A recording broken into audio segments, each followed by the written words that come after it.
We're looking at a direct comparison of the Retroid Pocket 3 Plus against the AYN Odin Pro for GameCube emulation. Both of these systems are running exactly the same version of MMJR2 Dolphin handheld, with exactly the same settings, the same GPU renderers and a 0.7 resolution. And straight off the bat, looking at Mario Kart, we can see there's almost no difference between the Retroid Pocket 3 Plus and the AYN Odin Pro. Both the Odin and the Retroid Pocket 3 Plus are running Mario Kart brilliantly, hitting up to 60 frames per second often throughout the game, making this a brilliantly playable experience. The Retroid Pocket 3 Plus took a huge step forward in GameCube emulation, but I didn't expect that it was going to be so close, if not on par with the AYN Odin Pro. And this really starts to bring into question now if the AYN Odin Pro is worth it.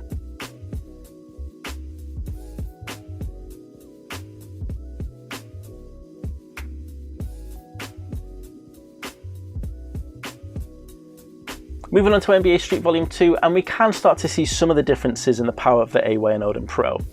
The AYN Odin runs NBA Street Volume 2 almost effortlessly, running at 60 frames per second throughout the whole game. The Retroid Pocket 3 Plus often hits 60 frames per second, but you can see moments of slowdown where it drops to around about 40 frames per second.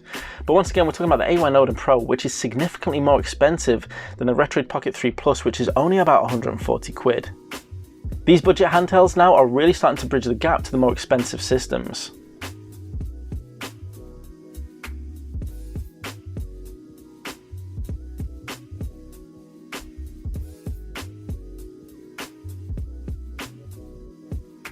Looking at Need for Speed Underground, and it's a little bit more what you'd expect. The AYN Odin Pro is running at around about 10 to 15 frames per second faster on this game. The Retroid Pocket 3 Plus has made a decent attempt at this, but on the AYN Odin Pro, it's still not really that playable, but it's a bit more playable.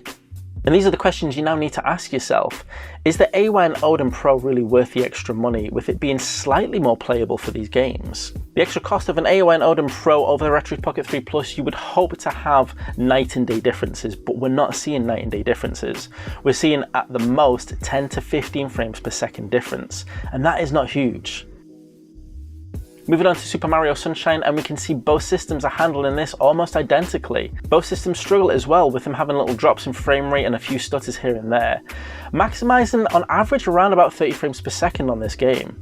Now, if that's playable to you, that's for you to decide. But the purpose of this video is to see the difference between the AYN Odin Pro and the Retroid Pocket 3 Plus, and we're not seeing a huge difference.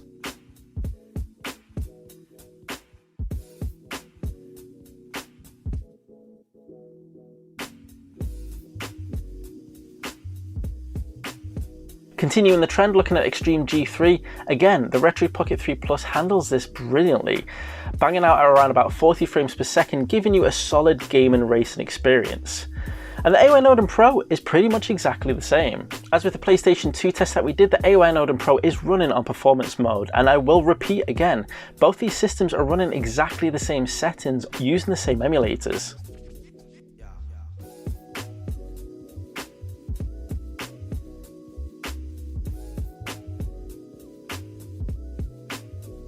Moving on to Simpsons Hit and Run, and the AYN Odin Pro handles this almost effortlessly, keeping a solid 60 frames per second throughout. The Retroid Pocket 3 Plus does a great job of this, but this does seem to drop out, sometimes down to 40 frames per second. This is probably the biggest difference I've noticed in the GameCube emulation between the AYN Odin Pro and the Retroid Pocket 3 Plus. But once again, is it the kind of difference that warrants that extra cost? Is it the difference that's going to hinder your gaming experience? I'm not sure it is. And it's up to you guys to decide. But it's certainly making me question what the relevance is now of an AYN Odin Pro when you can get such brilliant budget handhelds.